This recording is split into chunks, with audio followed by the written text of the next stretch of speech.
I'm sick.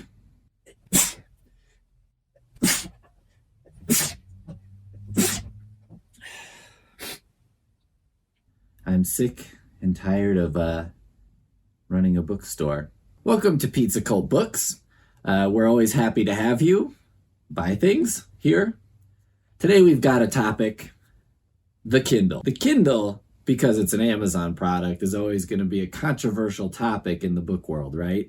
People have, let's say, strong feelings about Amazon and a lot of their business practices. I guess I'm not the hugest fan, but at the same time, if you're a billionaire and you're not using your billions to ride a penis-shaped rocket into outer space, why are you even a billionaire?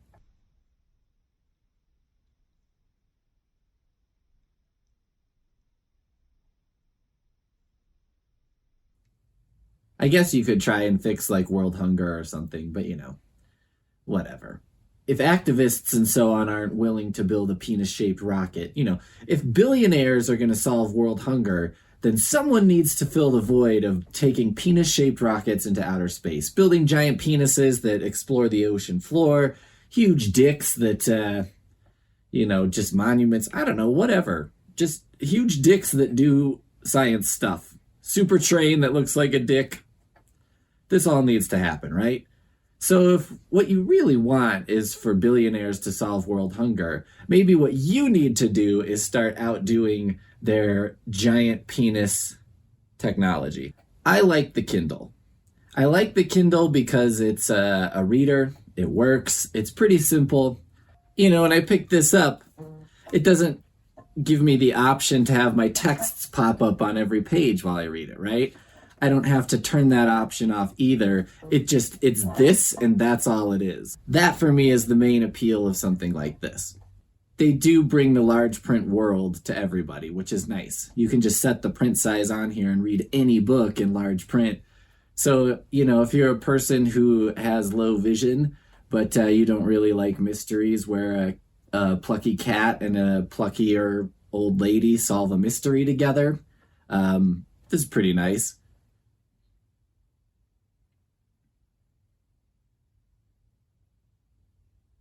There are some things I don't like about it so much. You don't have that page weight as you go through the book. So you don't feel that same sense of progress. You have to check the percent you are through the book or something like that. It's also not as nice as far as you don't see the cover every time you open it up of what you're reading. You don't have it sitting on the nightstand and all that stuff. So it feels like each book is a little more samey. The fonts tend to be the same. They look the same. They look and feel the same every book. So there's no difference in size of the actual physical object. There's no difference in weight, so on and so forth. So it does make, when you finish a book and start the next book, it feels a little bit more the same. And I do think I remember the ebooks I read a little bit less. Let me say a couple things that I do think are very positive about Amazon. If you want to talk about diversity in publishing, there is no lower barrier to entry than the Kindle store. Any idiot, right here is where we're going to cut in a bunch of pictures of my covers and shit. Any idiot can put a book on the Kindle store. And the thing is, you don't have to know people in publishing to do it. You don't have to have a bunch of buddies who run a small press who put your stories in a lit mag or something like that. It really is the most fair system as far as publishing goes. I gotta give it to Amazon on that one. Publishers talking about diversifying their lineups and stuff, but another option is to just kind of let everybody in who wants in. However, there is something about my Kindle that I really dislike. You can see here in the bezel, it's got this little thing that says Kindle. And it's actually pretty shiny. Now, I'm not here to make jokes about, attention disorders and stuff. Let's just say that in the middle of making this video, I'm likely to step up and walk away, do other things 100 different times. So when I'm reading, I can't help but be distracted by this shiny little thing sitting here. I know to most of you, it probably isn't that distracting and doesn't seem like a big deal. It's like the badge on a car, right? It just becomes part of the background or something.